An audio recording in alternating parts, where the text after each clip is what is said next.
Dodo TV.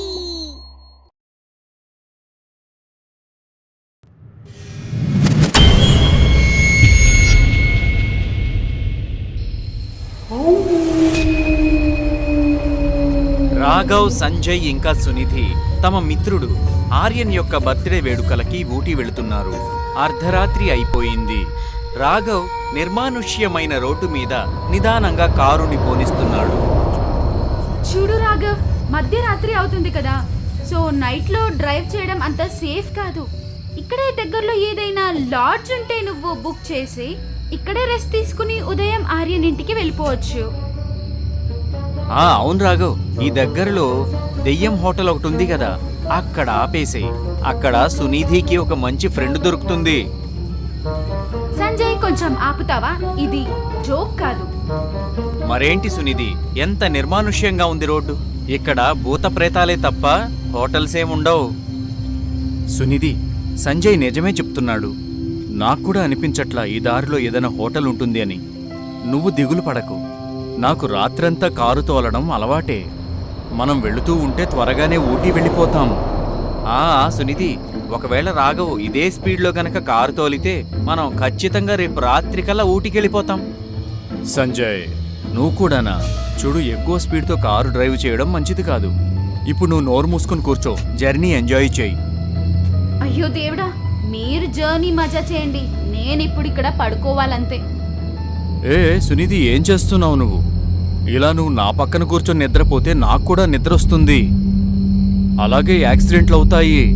అరే, ఇక్కడ accident అనా కానీ లేదు, దయ్యం రాని, నేను పడుకుంటానంతే. ముగ్గురు అలా మాట్లాడుకుంటూ ముందుకు సాగుతూ ఉంటారు. రాఘవ్ అంతలోనే సడన్ గా కారు యొక్క బ్రేక్ వేస్తాడు. కార్ స్లిప్ అవుతూ కొద్ది దూరం ముందుకు వెళ్ళి ఆగుతుంది. ఏమైందిరా? నువ్వు కారెందుకు ఆపావు? అక్కడ చూడు, నువ్వు అడిగిన దెయ్యం హోటల్. వాళ్ళకి అడవి మధ్యలో ఒక మంచి హోటల్ కనబడుతుంది. పద సంజయ్, వెళ్ళి త్వరగా డిక్కీలో సామాంతి. ఇవాళ రాత్రికి మనం ఇక్కడే ఉంటాం. అరే, నువ్వు జోక్గాని చెయ్యట్లేదు కదా. ఇంత నిర్మానుష్యమైన రోడ్లో హోటల్ ఎవరు పెట్టుంటారా? ఇక్కడ ఖచ్చితంగా దెయ్యాలో భూతాలో ఉంటాయి. నేనైతే లోపలికి రాను. అరే నాయనా, నువ్వు భయపడతావెందుకు? భూత ప్రేతాల్లాంటివి ఏమీ ఉండవు. మేమిద్దరం ఉన్నాం కదా నీతో పాటు, పద. ముగ్గురు లోపలికి వెళతారు. అక్కడ రిసెప్షన్లో ఒక మనిషి వీల్ చైర్లో కూర్చొని ఉండడం వాళ్ళకి కనబడుతుంది. అతని ముఖం ఎందుకో భయంకరంగా ఉంటుంది. అతని కళ్ళు ఎందుకో నల్లగా ఉంటాయి. మొహమంతా కూడా దెబ్బలు తగిలి కుట్లు వేసిన గుర్తులుంటాయి. అతని 2 కాళ్ళు విరిగిపోయి ఉంటాయి. ఇంకా పొడవైన పళ్ళు బయటకి పొడుచుకొని వచ్చి ఉంటాయి. సంజయ్ ఇంకా సునిధిలు అతన్ని చూసి బాగా భయపడిపోతారు. అరే రాఘవ్, ఇంత భయంకరమైన ముఖాన్ని నేను ఇంతవరకు చూడలేదు. ఇది ఖచ్చితంగా మనిషిలా అనిపించట్లా. అరే దేవుడా, ఇంత పిరికి దోస్తులు దొరికారు. సరే, ఓ పంజయ్, నువ్వు సునిధితో ఇక్కడే ఉండు, నేనెళ్ళి మాట్లాడొస్తాను. రాఘవ్ అతని వద్దకు వెళతాడు. అతనితో రాఘవ్ ఏదో చెప్పబోయేంత లోపలే అతను వేలితో మెట్ల వైపు చూపిస్తూ గంభీరమైన గొంతుతో ఇలా అంటాడు. మొదటి అంతస్తు, రూమ్ నెంబర్ 130. ఓకే, అలాగే. ఇక్కడ మీకు నౌకర్లుండరా? అంటే మమ్మల్ని, మా సామాన్ని కూడా రూమ్ దాకా తీసుకెళ్ళడానికి. ఇక్కడ నేను కాకుండా ఇంకెవరూ లేరు సార్. రూమ్ తాళం అక్కడ తగిలించుంది. మీరే వెళ్ళి తీసుకోండి, ఎందుకంటే నేను లేచి నడవలేను కదా. పర్వాలేదు, నేనే తీసుకుంటాను. అవును కానీ మీ పేరేంటి? ఒకవేళ మాకేదైనా వస్తువులు అవసరమైతే మేము ఫోన్ చేయగలుగుతాం కదా. నా పేరు తెలుసుకోవాల్సిన అవసరం లేదు, ఎందుకంటే చాలా రోజుల నుంచి ఫోన్ పనిచేయట్లేదు. ఒకవేళ మీకేదైనా వస్తువులు అవసరమైతే మీరే కిందకు వచ్చేయండి. అలాగే, ఇంకో విషయం చెప్పాలి. ఈ హోటల్లో ఎవరైతే ఓసారి పైకి వెళితే తిరిగి ఎప్పుడూ కిందకి రారు. అలా ఏముంది పైన? అది మీరు తొందరలోనే తెలుసుకుంటారు. చూస్తుంటే వీడి స్క్రూ లూజ్లా ఉంది. రాఘవ్ రూమ్ తాళం తీసుకొని సునిధి, సంజయ్తో పాటుగా రూమ్లోకి వెళతారు. వాళ్ళు అలా రూమ్లోకి వెళ్ళగానే సునిధికి ఓ విషయం గుర్తొస్తుంది. అయ్యో లేదు, నేను నా పర్స్ కిందే వదిలేసి వచ్చాను. ఏం పర్వాలేదు, మీరు లోపలికి వెళ్ళండి, నేను వెళ్ళి పర్స్ తీసుకొస్తాను. రాఘవ్ ఎప్పుడైతే కిందకి వస్తాడో, ఏమండి మరి రాఘవ్ చూస్తాడు అక్కడ రిసెప్షన్లో ఉండాల్సిన మనిషి మాయమైపోయాడు. అరే, ఇతనెక్కడికి వెళ్ళిపోయాడు? సరే, మనకెందుకు. రాఘవ్ పర్స్ తీసుకొని పైకి వెళ్ళిపోతాడు. అతను ఎప్పుడైతే రూమ్ వద్దకు వెళుతూ ఉంటాడో ఒక భయంకరమైన శబ్దం వస్తుంది ఎక్కడి నుంచో. అవును, అతను చెప్పాడు కదా అతనితో పాటు ఇంకెవరూ లేరని. అయితే ఈ గొంతెవరిది? చూద్దాం. రాఘవ్ ఆ గొంతు వినిపించే వైపుగా కారిడార్లో ఇంకా ముందుకు వెళుతూ ఉంటాడు.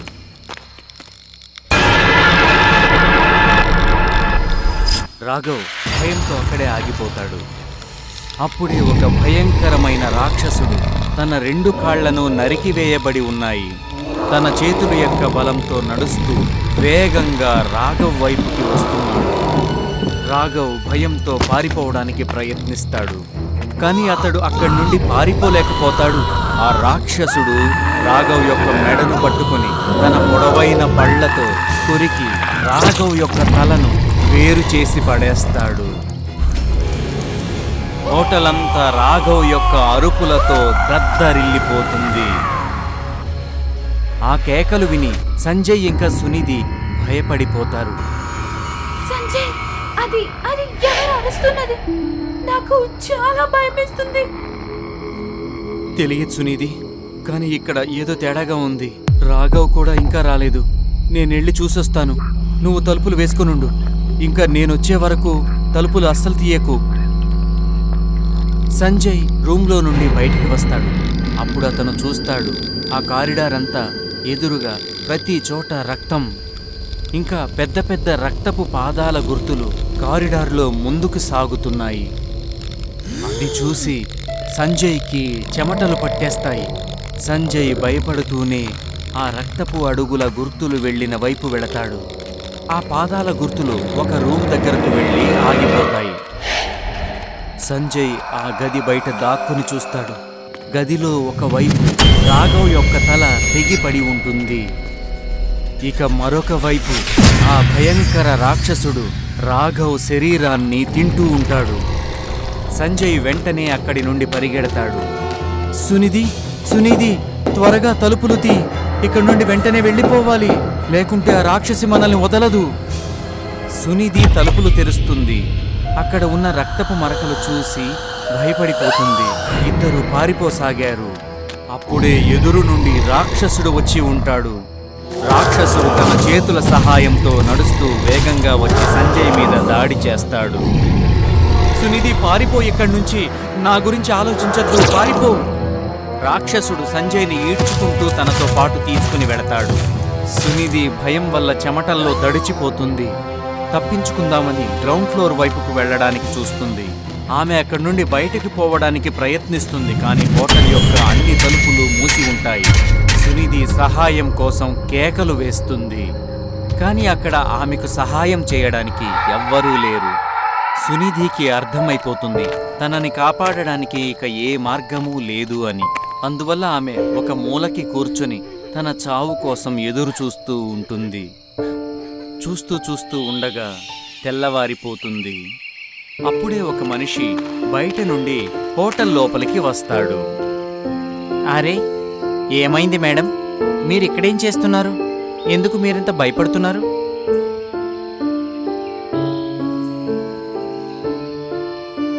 కాపాడండి, కాపాడండి, ఆ రాక్షసుడు నా ఫ్రెండ్స్ ని చంపేశాడు. కాపాడండి, అది ఫస్ట్ ఫ్లోర్ లో ఉంది. రాక్షసుడా? ఏం రాక్షసుడు? చూడండి మేడం, నా పేరు వికాస్, ఈ హోటల్ యొక్క మేనేజర్ని. మీరు నాకు పూర్తి విషయం చెప్పండి. ఇక్కడ ఆ ఫస్ట్ ఫ్లోర్ లో ఒక రాక్షసుడు ఉన్నాడు. అది నా ఫ్రెండ్స్ అందరినీ చంపేసింది. అది నన్ను వదలదు, నన్ను కూడా చంపేస్తుంది. ఒకవేళ మీరు నమ్మకపోతే ఇక్కడున్న రిసెప్షనిస్ట్ ని మీరు వెళ్ళి అడగండి. తనకి కూడా 2 కాళ్ళు లేవు. వెళ్ళండి, వెళ్ళి అడగండి ప్లీజ్. అయ్యో మేడం, మీరు అసలు ఏం మాట్లాడుతున్నారు? ఈ హోటల్లో నేను తప్ప ఇంకెవరు పనిచేయట్లేదు. అంతకంటే ముఖ్యమైన విషయం, ఈ హోటల్లో మొదటి అంతస్తే లేదు. అది వినగానే సునీతి యొక్క కన్నీళ్లు నేల మీద కారతాయి. అప్పుడు ఆమెకి అర్థమవుతుంది, అర్ధరాత్రి వేళల్లో ఈ హోటల్ ఒక భూతాల బంగళా అవుతుంది. ఒకవేళ తను సంజయ్ యొక్క మాట విని ఉంటే ఈరోజు తను ఒక ముఖ్యమైన 2 మిత్రులను కోల్పోకుండా ఉండేది. ఆమె కన్నీరు మున్నీరై ఏడుస్తుంది. ఇంకా ఒట్టు కూడా పెట్టుకుంటుంది, ఇక మీదట ఎప్పుడూ ఇలా చేయకూడదని. ఇక అక్కడి నుండి వెళ్ళిపోతుంది. హన్సాపూర్ అనే ఒక గ్రామం ఉండేది. ఆ గ్రామంలో బన్సీ పేరుతో ఒక టాక్సీ డ్రైవర్ కుటుంబంతో ఉండేవాడు. బన్సీ డబ్బులు సంపాదించడానికి టాక్సీ నడిపేవాడు. ఆ డబ్బులతోనే కుటుంబాన్ని నడిపేవాడు. కొద్ది రోజులుగా కొంతమంది గ్రామస్తులు ఆ ఊరి చివర ఉన్న కొండ అంచు నుండి కాలువలోకి దూకి ఆత్మహత్యలు చేసుకోవడం ఊరు మొత్తాన్ని కలవరపెట్టింది. కానీ ఆ ఆత్మహత్యల వెనుక ఉన్న కారణాలు మాత్రం ఎవ్వరికీ తెలీదు. తెలిసినప్పటి నుండి గ్రామస్తులు భయంగా బిక్కుబిక్కుమంటూ బ్రతుకుతున్నారు. ఒక రాత్రి బన్సీ తన టాక్సీలో గ్రామ కూడలిలో నిలిచి ఉంటాడు. అప్పుడు ఒక గ్రామస్తుడు టాక్సీ వద్దకు వచ్చి, హలో బన్సీ బాబు, సిటీకి వెళ్ళాలి, వస్తావా? ఇప్పుడు బాగా చీకటి పడింది. చీకట్లో నాకు చాలా భయమేస్తుంది. బన్సీ బాబు, నాకు సిటీలో చాలా అర్జెంట్ పని పడింది. నీకు కావాలంటే రాను పోను డబుల్ ఛార్జీలు ఇస్తాను, ఆలోచించుకో మరి. డబుల్ ఛార్జీలు ఇస్తాననడంతో బన్సీ సిటీ వెళ్లేందుకు ఒప్పుకుంటాడు. సరే, వచ్చి కూర్చోండి. అర్జెంటుగా అంటున్నారు కదా, పద తీసుకొని వెళ్తాను. బన్సీ టాక్సీ తీసుకుని బయలుదేరతాడు. కానీ వెళ్లే దారిలోనే బాగా పొద్దు పొడుస్తుంది. దారి మొత్తం చీకటి తప్ప ఏమీ కనిపించడం లేదు. టాక్సీ ఊరి చివర లోయను సమీపిస్తుంది. బన్సీ బండి వేగాన్ని మరింత పెంచసాగాడు. ఆ స్పీడ్కి వెనక ఉన్న వ్యక్తి భయపడి బన్సీతో ఇలా అంటాడు, బాబు, బండి వేగాన్ని తగ్గించు కొంచెం. భయంతో అంత వేగంగా వెళ్ళడం వల్ల యాక్సిడెంట్ అవుతుంది. అన్నగారు, ఆ ముందు ఉన్న లోయ తలుచుకుంటేనే నాకు భయమేస్తుంది. అక్కడ చాలామంది ఆత్మహత్యలు చేసుకుంటూ ఉంటారు. మా అన్నయ్య కూడా అక్కడే ఆత్మహత్య చేసుకున్నాడు. జనం అంటే బుద్ధి లేకుండా కారణం లేకుండా అక్కడికి వెళ్ళి ఆత్మహత్య చేసుకున్నారు. వాళ్ళు ఏమైనా దయ్యంగా మారి నిన్నేమైనా చేస్తారా? బన్సీ టాక్సీ వేగాన్ని మరింత పెంచి రివ్వున వెళ్తున్నాడు. ఏయ్, నేను నీకు ఇందాక చెప్పానా మెల్లగా వెళ్ళమని? నువ్వు మరీ అంత స్పీడ్గా వెళ్తున్నావు. స్పీడ్ తగ్గించు, లేదంటే మనం వెళ్ళి ఆ లోయలో పడిపోతాం. నేను సిటీకి వెళ్ళాలి, స్వర్గానికి కాదు. బన్సీ కళ్ళు ఎర్రబడి మెల్లగా దెయ్యంలా మారిపోతాడు.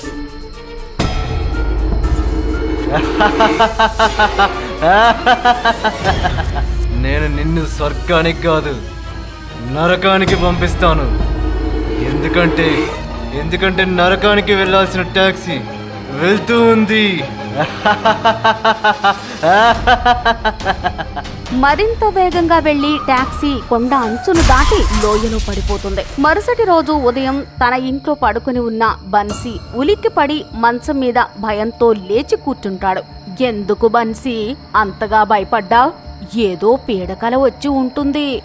కానీ బన్సీ మాత్రం ఏమీ మాట్లాడకుండా చూస్తూ ఉంటాడు. వెంటనే లేచి తయారై బయటికి వచ్చేస్తాడు. టాక్సీ తీసుకుని లోయ ఉన్న వైపుగా వెళ్తుంటాడు. అక్కడ కొంతమంది గ్రామస్తులు గుమికూడి ఉండడాన్ని చూస్తాడు. బన్సీ జనం దగ్గరకు వెళ్లి అక్కడేదో చూసి షాక్ అవుతాడు. ఎందుకంటే అక్కడ ముందు రోజు రాత్రి తన బండిలో సవారీకి వచ్చిన గ్రామస్తుడి శవం ఉంటుంది. ఇది చూసి బన్సీ బిత్తరపోతాడు.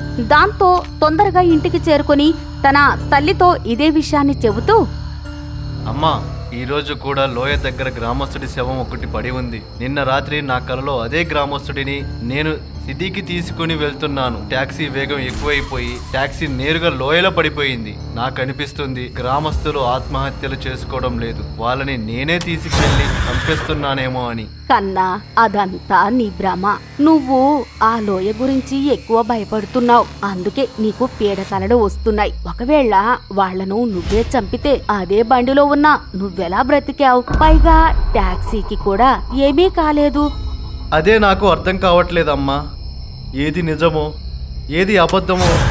ఈ మాటలు చెప్పి బన్సీ నిద్రకు ఉపక్రమిస్తాడు. కానీ చీకటి పడుతూనే బన్సీ నిద్రలో బయటకు వచ్చి టాక్సీ తీసుకుని గ్రామ నడిబొడ్డులో ఉండి ఎదురు చూస్తుంటాడు. ఇంతలో జమీందారు కొడుకు కారు అటుగా వెళ్తూ అదే కూడలిలో ఆగిపోతుంది. బన్సీ కారు దిగి బయటికి వచ్చి, చిన్నబాబు, నన్నేమన్నా సాయం చేయమంటావా? ఎర్రగా ఉన్న బన్సీ కళ్ళు చూసి జమీందారు కొడుకు, నాకేం సాయం అక్కర్లేదు, నేను ఇంకో కారులో వెళ్ళిపోతాను. ఎర్రటి కళ్ళతో భయంకరంగా దెయ్యంలా ఉన్నావు. నిన్నెవడన్నా సాయం అడుగుతాడా? వెళ్ళిపో ఇక్కడి నుంచి.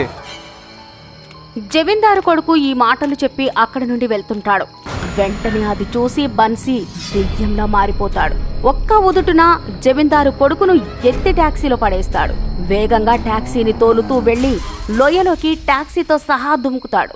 మరుసటి రోజు ఉదయం బన్సీ మళ్లీ మంచం మీద భయంతో ఉలిక్కిపడి లేచి తన తల్లితో కలలో జమీందారు కొడుకుని టాక్సీలో ఎక్కించుకుని లోయలో పడేసినట్టు చెప్తాడు. ఇంతలో బన్సీ స్నేహితుడు అశోక్ అక్కడికి వచ్చి ఇలా చెప్తాడు. బన్సీ, ఇది విన్నవా? ఈరోజు జమీందార్ కొడుకు లోయలోకి దూకి ఆత్మహత్య చేసుకున్నాడట. ఇది వింటూనే బన్సీ అతడి తల్లి కంగారు పడతారు. కంగారులో బన్సీ అశోక్తో, అశోక్, నాలో ఏదో సమస్య ఉంది. నేను ఇంకెప్పుడు ట్యాక్సీని నడపను. ఇదిగో ఈ తాళాలు తీసుకొని నువ్వే ట్యాక్సీని నడుపుకో. ఆ తరువాత బన్సీ ఎటూ పోకుండా రోజంతా ఇంటిలోనే ఉండేవాడు. అయినా సరే గ్రామంలో ఎవరో ఒకరు లోయలో పడి ప్రాణాలు కోల్పోయేవారు. బన్సీ స్నేహితుడు అశోక్ కి కూడా పీడకలలు రావడం మొదలయ్యాయి. ఆ విషయం తెలిసాక బన్సీకి అర్థమవుతుంది సమస్య టాక్సీలో ఉంది అని. అశోక్, ఈ ట్యాక్సీనే అసలు భూతం. ఇదే ఇంతమంది ప్రాణాలను తీసింది. వెంటనే మనం ఏదో ఒకటి చెయ్యాలి. నాకొక స్వామీజీ తెలుసు, ఆయన దగ్గరకు వెళ్ళి మన గోడు చెప్పుకుందాం. బన్సీ అశోక్ ఇద్దరు ఆ స్వామీజీ దగ్గరకు వెళ్లి జరిగిన సంగతులు మొత్తం వివరిస్తారు. వెంటనే స్వామీజీ వారికి మహిమ కలిగిన విభూది కొంచెం తాయెత్తు ఇచ్చి, ఈ విభూదిని ఈ రాత్రి ఆ కారులో పెట్టండి. ఒకవేళ అందులో ఏదైనా దుష్టశక్తి ఉంటే అది మీకు కనిపిస్తుంది. ఈ తాయెత్తులను మీ మెడకు కట్టుకోండి. అది మిమ్మల్ని ఏమీ చెయ్యలేదు. వారిద్దరూ ఇంటికి చేరుకున్నాక స్వామీజీ చెప్పినట్టు బన్సీ తాయెత్తుని మెడకి కట్టుకుని విభూదిని కారులో జల్లుతాడు. వెంటనే టాక్సీలో ఏదో వెలుగు ప్రకాశిస్తుంది. ఆ వెలుతురికి టాక్సీ సీటులో కూర్చొని ఉన్న దెయ్యాన్ని చూస్తాడు. భయంతో వణికిపోతున్న బన్సీని చూసి, భయపడకు బన్సీ, నేను నీ అన్నయ్యను, నిన్నేమి చెయ్యను. రా, వచ్చి కారులో కూర్చో. నేను రాను, నేను కారులో కూర్చోను. నాకు తెలుసు, నువ్వు నా చేతులతో ఎంతో మందిని చంపేశావు. నువ్వు నన్ను కూడా చంపేస్తావు. నేను చంపిన వారందరూ నన్ను చంపిన వాళ్ళు. నువ్వు నా సోదరుడివి, నిన్నేమి చేయను. ఆ మాటలు విని బన్సీ కారులో కూర్చొని వెళ్తూ, అదేంటి, నువ్వు యాక్సిడెంట్లో కదా చనిపోయావు, వాళ్ళు నిన్ను చంపడమేంటి? ఇదే గ్రామంలో నేను ట్యాక్సీ నడిపేవాడిని. జమీందారు గారిని నేను సిటీకి తీసుకుని వెళ్ళేవాడిని. జమీందారు దగ్గర సొంత కారు ఉన్న ట్యాక్సీలోనే ఎందుకు వెళ్ళేవాడో నాకు అర్థమయ్యేది కాదు. ఒకరోజు నాకు విషయం తెలిసిపోయింది. జమీందారు గ్రామానికి దగ్గరలో ఉన్న అడవిలో జంతువులను వేటాడి వాటి శరీర భాగాలను సిటీలో అమ్ముకునేవాడు. ఇదే విషయాన్ని పోలీసులకు చెప్పడానికి నేను స్టేషన్కు బయలుదేరాను. అప్పుడు విషయం తెలుసుకొని జమీందారు నన్ను చంపేందుకు కిరాయి మనుషులను పంపించాడు. వాళ్ళు నన్ను చంపి ఆ లోయలో పడేశారు. అందుకే నా చావుకు కారణమైన వారందరి మీద ప్రతీకారం తీర్చుకున్నాను. జమీందారు ఒక్కడే దెయ్యంగా మిగిలిపోయాడు. మారిపోయిన సోదరుడి మాటలు వింటూనే బన్సీ కళ్ళు చెమ్మగిల్లాయి.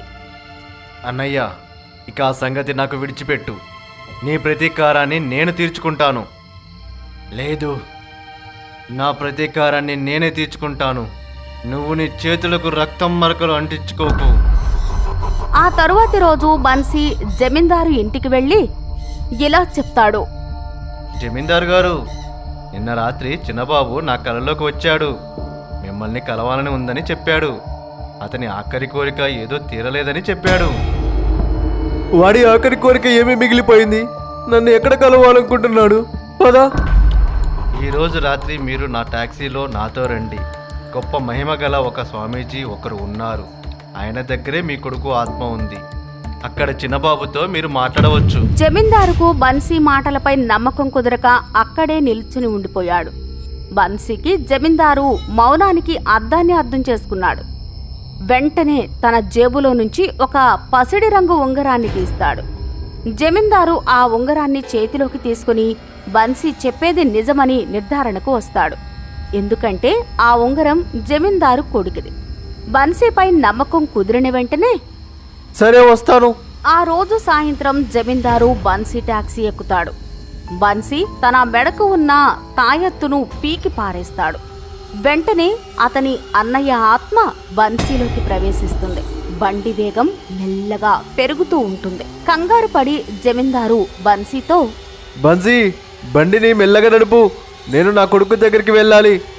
అతని ఆఖరి కోరిక తెలుసుకోవాలి, పైకి కాదు.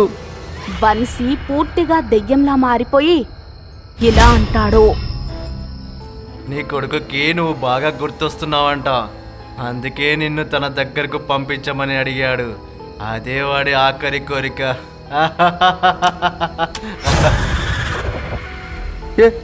ఎవరు నువ్వు? దెయ్యం అతడికి తన అసలు రూపం చూపించి, నేను అదే టాక్సీ డ్రైవర్ని. నువ్వు నన్ను చంపించి లోయలో పడేసావు చూడు. ఈరోజు నీ చావు తథ్యం. టాక్సీ వేగంగా వెళ్లి ఊరి చివర ఉన్న అదే లోయలో పడిపోతుంది. ఆ తరువాత గ్రామంలో ఇంకా చావులు సంభవించలేదు. బన్సీ కూడా సంతోషంగా టాక్సీని తోలుకుంటూ తన తల్లితో కలిసి సంతోషంగా జీవించసాగాడు. నీ కళ్ళు ఎంత అందంగా ఉన్నాయో, వాటితో ప్రేమలో పడతానేమో. అవునా? ఇప్పుడు చెప్పు ఎలా ఉన్నారో. అది శీతాకాలం. మనాలి అంతా వర్షంలా కురుస్తున్న మంచు వాతావరణాన్ని ఆస్వాదించేందుకు ఒక ప్రేమ జంట విహారయాత్రకు వస్తారు. ఇండోర్లో నివసించే ఈ జంట ప్రేమలో మునిగి ఉన్నారు. ఈ ప్రదేశం ఎంతో అందంగా ఉంది కదా.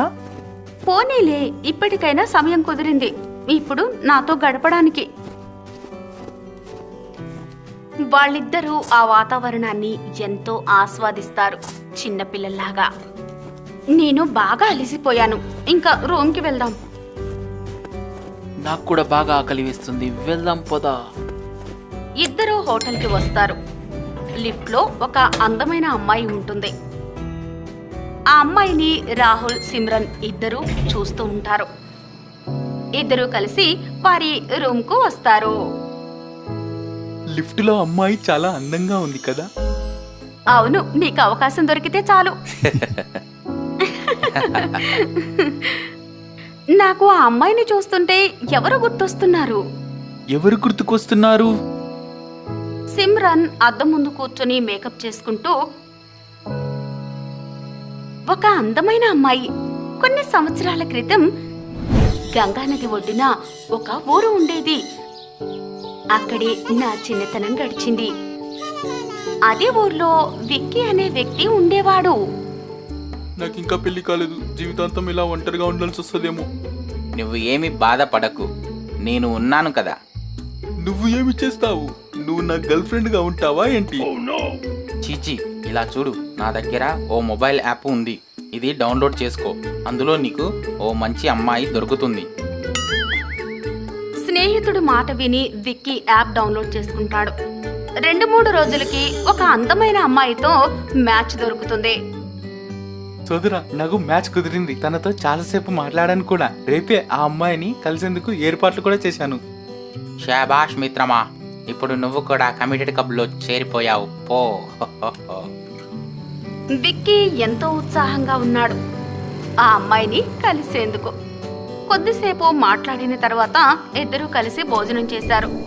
అక్కడి నుండి ఇద్దరు ఫామ్ హౌస్ కి వెళ్తారు. నువ్వు చాలా అందంగా ఉన్నావు. నిన్ను కలుస్తానని ఎప్పుడూ అనుకోలేదు. నువ్వు కూడా నాకు చాలా నచ్చావు. ఫామ్ హౌస్ లో కిటికీ దగ్గర ఇద్దరు గట్టిగా హత్తుకున్నారు. కొద్దిసేపటి తర్వాత పెద్ద శబ్దం వినిపించింది. ఆ తరువాతి రోజు విక్కీ శవమై పోలీసులకు దొరికాడు. ఆ తర్వాత ఆ అమ్మాయి మా ఊరిలో జనానికి, పోలీసులకి కూడా కనిపించలేదు. ఆ తర్వాత చుట్టుపక్కల ఊర్లలో ఇదే తరహాలో 28 హత్యలు జరిగాయి. కొంతకాలానికి ఆ చుట్టుపక్కల ఊర్లో మగాళ్ళు బయటికి రావడానికి భయపడేవారు. అన్నా, నాకు ఈ యాప్ లో ఒక అమ్మాయి దొరికింది. చూడు ఎంత అందంగా ఉందో. ఈ రోజు తనని కలవడానికి వెళ్తున్నా. రోహన్, ఊర్లో పరిస్థితి ఏమీ బాలేదు. ఈ సమయంలో నువ్వు ఆ అమ్మాయిని కలవడానికి వెళ్ళడం అంత మంచిది కాదు. ఎంతో కష్టపడితే గానీ ఒక అమ్మాయి నాకు ఐ లవ్ యూ చెప్పలేదు. ఇలాంటి సమయంలో ఊర్లో అందరు చెప్పే కబుర్లు నమ్ముతూ నన్ను భయపెట్టకు. పుకార్లను నేను నమ్మను. రోహన్ ఆ అమ్మాయితో కలిశాడు. ఇద్దరూ కలిసి భోజనం చేశారు. ఇంకా ఆ అమ్మాయితో లాంగ్ డ్రైవ్కి వెళ్తాడు. నిర్మానుష్య ప్రదేశంలో కారు ఆపుతాడు. నువ్వు చాలా అందంగా ఉన్నావు. నీలాంటి అమ్మాయిని కలుస్తానని ఎప్పుడూ అనుకోలేదు. ఇద్దరూ హత్తుకుంటారు. ఆ తరువాత అమ్మాయి దెయ్యంగా మారి గట్టిగా అరుస్తుంది. రోహన్ చంపడానికి మీదకు వస్తూ ఉంటుంది. రోహన్ స్నేహితుడు అర్జున్ ఒక తాంత్రికుడిని తీసుకుని అక్కడికి వస్తాడు. రోహన్, కొంచెం వెనక్కి జరుగో. మాంత్రికుడు తన శక్తితో దెయ్యాన్ని బంధిస్తాడు. నీ అదృష్టం బాగుంది. ఈ మహమ్మారి వందల మంది యువకులను బలి తీసుకుంది. కానీ గుర్తించుకో, ఈ మేకును వదిలించుకొని ఇది బయటకు వచ్చిందంటే ఎన్నో విపరీతాలు సంభవిస్తాయి. కథ చాలా బాగుంది. చూస్తుంటే లిఫ్ట్ లో అమ్మాయిని చూసి నీకు ఈర్ష్య కలిగినట్టుంది. అందుకే ఇలాంటి కథలు చెప్పి నన్ను భయపెట్టాలని చూస్తున్నావు కదా. అయ్యో, ఇది కథ కాదు. నేను ఎంత నిజమో ఈ కథ కూడా అంతే నిజం. రాహుల్ భోజనానికి ఆర్డర్ ఇచ్చాడు. ఇంకా రాహుల్ తింటున్నాడు. తింటూ ఇలా అడుగుతున్నాడు. ఆ తర్వాత ఆ అమ్మాయి ఏమైంది? కొన్ని సంవత్సరాలు గడిచాయి. ఆ నగరంలో అందరూ ఆ అమ్మాయిని మర్చిపోయారు. ఈ కథ అక్కడ చిన్నపిల్లలకి కూడా తెలుసు. ఈ మధ్యనే 2 ఏళ్ల క్రితం ఇండోర్ పరిసరాల్లో ఇలాంటి సంఘటనలు జరిగాయి. నువ్వు కూడా వినే ఉంటావు. ఆ మాంత్రికుడు పుట్టిన మేకు ఓడిపోయిందని చెప్పుకునేవారు. అలా ఎలా ఊడిపోతుంది? ఆ తర్వాత ఏమైంది? నీకు శర్మ గారింట్లో అద్దెకుండే గోలు గుర్తున్నాడా? అదే ఇంజనీరింగ్ స్టూడెంట్. గుర్తున్నాడు. చాలా మంచి అబ్బాయి. చాలా రోజుల నుంచి కనిపించట్లేదని విన్నాను. అవునా? ఇంకేం కనిపిస్తాడు? అతను చనిపోయాడు. ఒకరోజు నా దగ్గరికి వచ్చాడు. ఆ రోజు వాడు ఎంతో సంతోషంగా ఉన్నాడు. అక్క, నీకు చెప్పాను కదా నేను ఒక అమ్మాయిని ఇష్టపడుతున్నాను అని. హా, అవును. పెళ్లి చేసుకుంటున్నారా ఏంటి? పెళ్ళి కాదు, కానీ మేము షిమ్లా మనాలి టూర్ ప్లాన్ చేశాము. ఈరోజే బయలుదేరి వెళ్తున్నాము. Wow, great. బాగా ఎంజాయ్ చేయండి. ఆ తరువాత వాడు తిరిగి రాలేదు. ఆ పిశాచి వాడిని ఘోరంగా చంపేసి ఉంటుంది. పాపం, చాలా మంచి అబ్బాయి. నాకు చాలా బాధగా ఉంది. నాకు గోలు ఒక్కడి విషయంలోనే కాదు, అందరి విషయంలో బాధగా ఉంది. సర్లే, వదిలేయ్. ఇవన్నీ మర్చిపోయి సరదాగా బయటికి వెళ్ళి తిరిగి వద్దాం. పద. రాహుల్, సిమ్రన్ బయటికి ఈవినింగ్ వాక్ వెళ్లేందుకు బయటకు వచ్చారు. రూమ్ నుంచి బయటకు రాగానే లిఫ్ట్ లో మళ్ళీ అదే అందమైన అమ్మాయి కనిపించింది. రాహుల్ ఆ అమ్మాయిని చూడగానే చాలా భయపడ్డాడు. నీకు ఒక గుడ్ న్యూస్. ఏంటా గుడ్ న్యూస్? మా మమ్మీ డాడీ మన పెళ్ళికి ఓకే అన్నారు. నిన్ను కలవాలి అంటున్నారు. ఇది నిజంగా చాలా మంచి వార్త. పద, వెంటనే స్వీట్లు తినాలి. ఈ ట్రిప్ నుండి వెళ్ళగానే ముందు నిన్ను మా ఇంటికి తీసుకువెళ్తాను. ఇద్దరూ బయట సంతోషంగా గడిపాక రూమ్ కి తిరిగి వెళ్తున్నారు. లిఫ్ట్ దగ్గరకు రాగానే మళ్ళీ ఆ అమ్మాయి ఎదురుపడుతుంది. రాహుల్ ఆ అమ్మాయిని చూడగానే విపరీతంగా చెమట పడుతుంది. లిఫ్ట్ తమ ఫ్లోర్ కి రాగానే రాహుల్, సిమ్రన్ ఇద్దరు వేగంగా పరిగెత్తుతూ రూమ్ కి వెళ్లి తలుపులు బలంగా వేసుకున్నారు. ఈ అమ్మాయి ఎందుకు నాకు పదే పదే కనపడుతుంది? కొంపదీసి ఆ రాక్షసి అమ్మాయి కాదు కదా? నాకు చాలా భయమేస్తుంది. ఇక నేను చస్తే బయటికి వెళ్ళను. రాహుల్ కంగారు పడుకో, అదేదో యాదృచ్ఛికంగా జరిగింది. మనం రూమ్ నుండి బయటికి వెళ్ళిన ప్రతిసారి ఆ అమ్మాయి కనిపిస్తూనే ఉంది. ఇది యాదృచ్ఛికం కాదు. ఇంతకీ నీ కథలో ఆ అమ్మాయి ఏమైంది? ఆ అమ్మాయి దొరికిందా? ఏమో, ఈ మధ్యన తన గురించి నేనేమీ వినలేదు. ఎవరైనా మాంత్రికుడు మళ్ళీ మేకు వేశాడేమో, లేదా ఈ అమ్మాయి వేరే వాళ్ళని చంపేందుకు తిరుగుతుందేమో. సిమ్రన్ రాహుల్కు ధైర్యం చెప్తుంది. రాహుల్ మెల్లగా తలవాల్చాడు. సిమ్రన్ రాహుల్ పక్కనే కూర్చుని అతని ముఖాన్ని ప్రేమగా నిమురుతూ ఉంది. నువ్వు విశ్రాంతి తీసుకో, నేను ఈ మేకప్ తీస్తాను. నేను సాయం చేస్తా. ఎందుకో సడన్ గా అంత ప్రేమ? నీ సేవకై నేను ఎల్లప్పుడూ సిద్ధంగా ఉంటాను. తెలివైన వాడివే. మేకప్ తొలగిస్తూ, నీ కళ్ళు చాలా అందంగా ఉంటాయి. నీ అందానికి నేను దాసుడినయ్యాను. తలను దువ్వుతూ, నీ జుట్టు చాలా సున్నితంగా ఉంటుంది. అలా చెబుతూ దువ్వుతుండగా సిమ్రన్ తలలో దువ్వెనకు ఏదో అడ్డుపడుతుంది. బలంగా లాగేసరికి ఒక మేకు ఊడి బయటపడింది.